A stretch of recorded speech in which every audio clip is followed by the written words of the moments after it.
বিসমিল্লাহির রহমানির রহিম। সুপ্রিয় দর্শকবৃন্দ, আসসালামু আলাইকুম রহমতুল্লাহি বরকাত। দেশে মানুষের মধ্যে একটা আলোচনা চলছে, হচ্ছেটা কি। আপনারা জানবেন, বিগত 2014 নির্বাচন সহ 18-24 এই সমস্ত নির্বাচনগুলো ছিল কলঙ্কিত এবং অগ্রহণযোগ্য। যদিও বিভিন্ন কারণে এই সমস্ত নির্বাচনে বিভিন্ন দল বিভিন্ন সময় অংশগ্রহণ করেছে। জাতীয় পার্টি করেছে 14, 18, 24-এর নির্বাচনে। বিএনপি 14 জাতীয় নির্বাচনে অংশগ্রহণ না করলেও তার পরবর্তী প্রত্যেকটি স্থানীয় নির্বাচনে অংশগ্রহণ করেছে, জামাতও করেছে। 18 নির্বাচনে ডক্টর কামাল হোসেনের নেতৃত্বে বিএনপি, জামাত সহ সকল দলের নির্বাচনে এসেছে। জামাতের নিবন্ধন না থাকার কারণে জামাত ধানের শীষ প্রতীক নিয়ে প্রতিদ্বন্দ্বিতা করেছে বিএনপি জোটের নেতৃত্বে। সবার সেই নির্বাচনটা এতটাই কলুষিত ছিল, মানুষ সকালে ভোট দিতে পারেনি। পরে প্রমাণিত হলো এই ভোটগুলো সব রাতেই কাটা হয়ে গেছে এবং বিএনপি মাত্র 5টি, 6টি না 7টি আসনে বিএনপিকে জয় দেখানো হয়েছে। এরকম একটি কলঙ্কিত নির্বাচনের পরও ওই সরকার পরবর্তী 5টি বছর ক্ষমতা ছিল। বিএনপির সাংসদরা সংসদে গিয়েছিল এবং একজন মহিলা সাংসদ তারা ভাগে পেয়েছে, সেটাও নিয়েছিল। 24-এর নির্বাচনটা ছিল আরও বেশি কলুষিত। মানুষের দীর্ঘদিনের আশা আকাঙ্ক্ষা ছিল একটি সুষ্ঠু পরিবেশ, সুষ্ঠু নির্বাচন। এই জন্য বিএনপি, জামাত তাদের মতো করে আন্দোলন করে জনমনে একটি অবস্থান তৈরি করে। জাতীয় পার্টি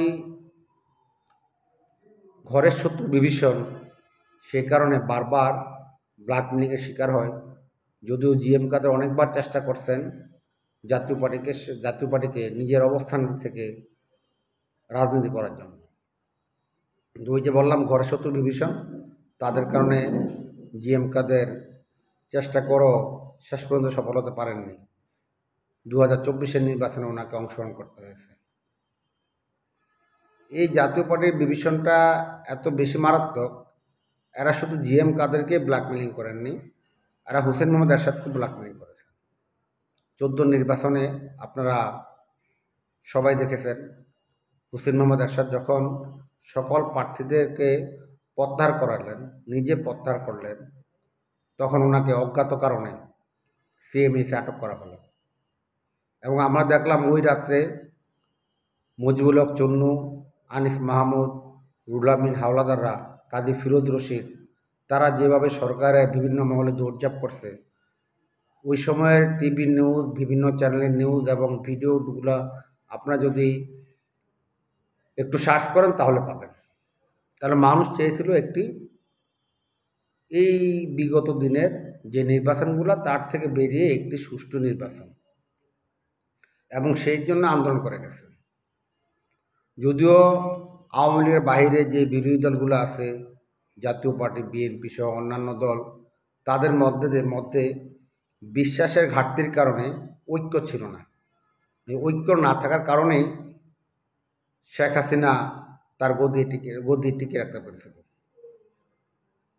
জুলাইতে যখন ছাত্ররা কোটা বিরোধী আন্দোলনে নামে এবং পরবর্তীতে এক দফার আন্দোলনে আসে, তখন ছাত্রদের কোনো দল ছিল না। তখন এই ছাত্রদের নেতৃত্বে এই সকল দল পিছন থেকে সহযোগিতা করেছে, পুরো জাতি তাদের নেতৃত্ব ঐক্যবদ্ধ হয়েছে।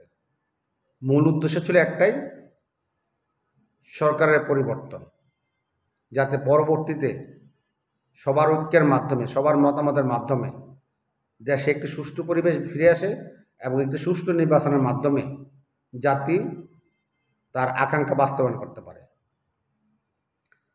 সেই আন্দোলনে মহেন্দ্রক্ষণ 5ই আগস্ট শেখ হাসিনার পতন হলো, শেখ হাসিনা পালিয়ে গেলেন। 8ই আগস্ট ডক্টর মোহাম্মদ ইউনূস ক্ষমতা গ্রহণ করলেন সংবিধানের অধীনে। তখন পর্যন্ত কোনো প্রশ্ন আসেনি। আওয়ামী লীগের বাইরে যে সমস্ত দল ছিল তাও সবাই ঐক্যবদ্ধ ছিল। এরপরে হঠাৎ যেন কি হয়ে গেল ছাত্রদের মাঝে, তারা বিভিন্ন ধরনের দাবি দেওয়া, অমুককে বাদ দিতে হবে, তমুককে নিষিদ্ধ করতে হবে, অমুককে ডাকা যাবে না, অমুককে রাখা যাবে না, ইত্যাদি ইত্যাদি। জাতির মাঝে একটি অনৈক্যের সৃষ্টি হলো। যে জাতি দীর্ঘ দশকের উপরে আন্দোলন করলো একটি সুষ্ঠু নির্বাচনের জন্য, এখন যারা ক্ষমতার কাছাকাছি আছে তারা বলতেছে নির্বাচনী প্রয়োজন নেই, ডক্টর ইউনূস আগামী এত বছর থাকবেন, কেউ বলে 5 বছর, কেউ বলে 10 বছর, কেউ বলে 2 বছর, ইত্যাদি ইত্যাদি বলে জনমনে বিভ্রান্তির সৃষ্টি করলেন। শেখ হাসিনা নির্বাচন ছিল কলুষিত, আর এদের বক্তব্য হলো নির্বাচনের প্রয়োজন নেই। সুপ্রিয় দর্শকবৃন্দ,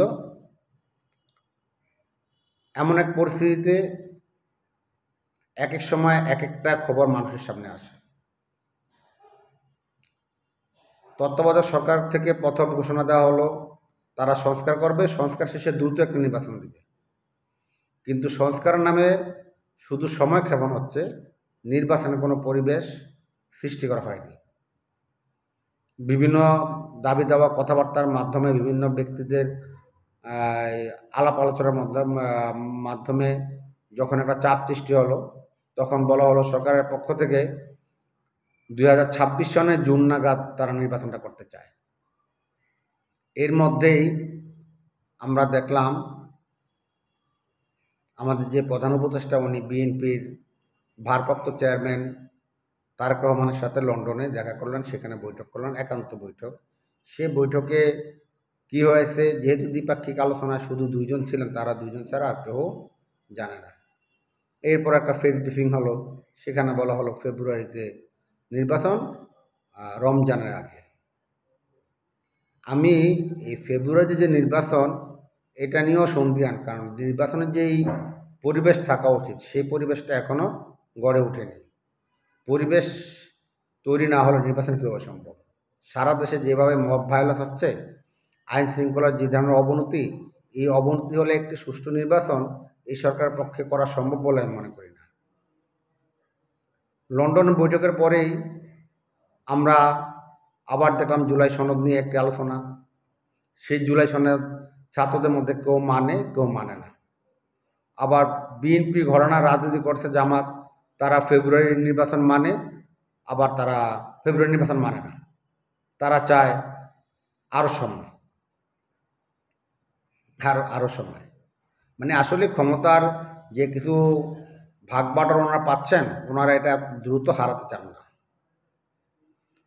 জুলাই ঘোষণার পরে গত কয়েকদিন যাবৎ কয়েকটি ঘটনা উল্লেখযোগ্য।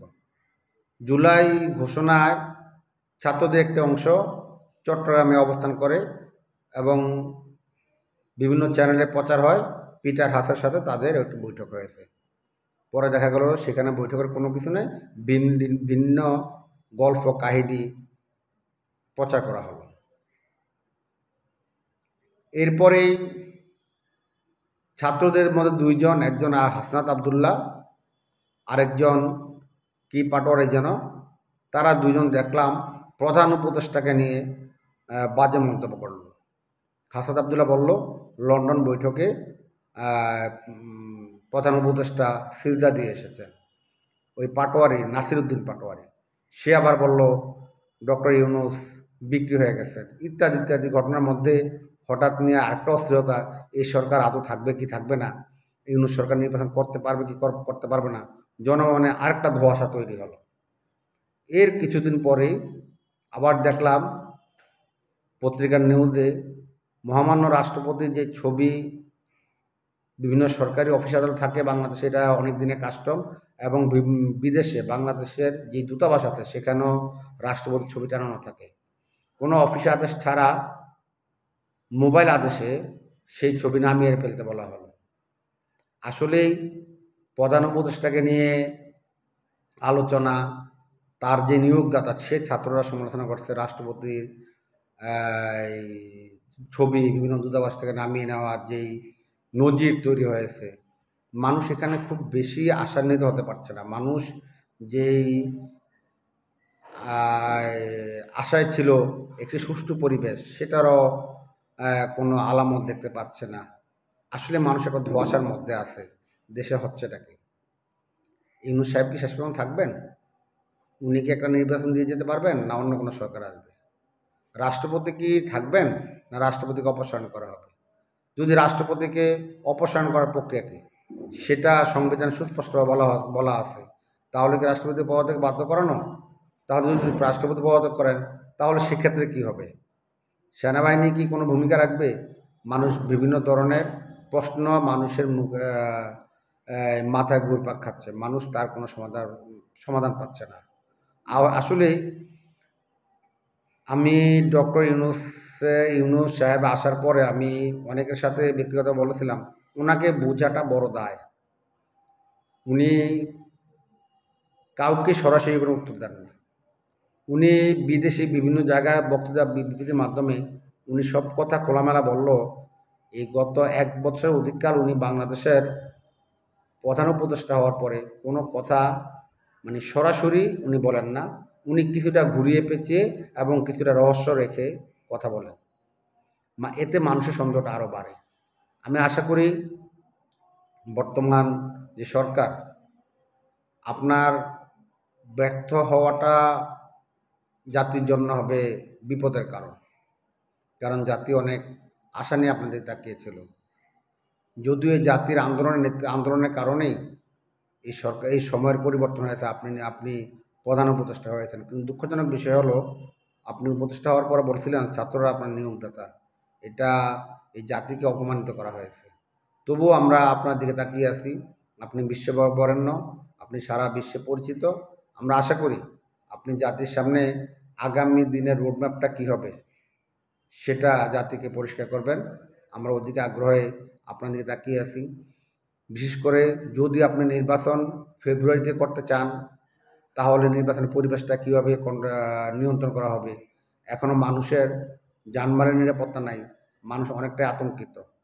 আমি যে কথাগুলো বলছি মাঝে মাঝে এই বিরতি দেই অথবা বলতে চাই না, অনেক কথাই বলতে চাই না। বলতে গেলে নিজের মধ্যেও একটা আতঙ্ক কাজ করে। কোন কথার জন্য কে আবার ক্ষিপ্ত হয়ে যায়। পুলিশের মধ্যে যে শৃঙ্খলা ফিরিয়ে আনা সেটা হচ্ছে না। তো এই অবস্থা আমি মনে করি সরকারের সব কিছু যে সময় ধোঁয়াশা আছে সেখান থেকে বেরিয়ে আসা। আগামী দিনে আপনি কি করতে চান, কতটুকু সংস্কার করতে চান, কবে নির্বাচন করতে চান, এবং আপনি মানুষের সাথে সম্প্রতি বলেছেন এই বর্তমান অবস্থায় এবং সংস্কার শেষ না করে, বিচার শেষ না করে নির্বাচন হলে আবারও পুরনো ফ্যাসিবাদ ফিরে আসবে। তাহলে সেই বিষয়টা কি? এই বিষয়ে জাতির সামনে আপনি পরিষ্কার করবেন। আপনার সফলতা কামনা করছি। সবাইকে ধন্যবাদ যারা আমার ভিডিওটি দেখছেন। আপনাদের সবাইকে আমার সালাম। আসসালামু আলাইকুম রহমতুল্লাহ। এবং আমার ভিডিওটিতে আমার যে বক্তব্য তার সাথে কারো দ্বিমত থাকলে আপনি সেটা কমেন্টসে জানাতে পারেন। এবং কারো যদি আমার কথার সাথে কোনো সংযোজন থাকে সেটাও আপনারা কমেন্টসের মাধ্যমে জানাবেন এবং যদি সম্ভব হয় তাহলে আমার এই চ্যানেলটি সাবস্ক্রাইব করবেন। সবাইকে ধন্যবাদ। আসসালামু আলাইকুম রহমতুল্লাহি ওয়া বারাকাতুহু।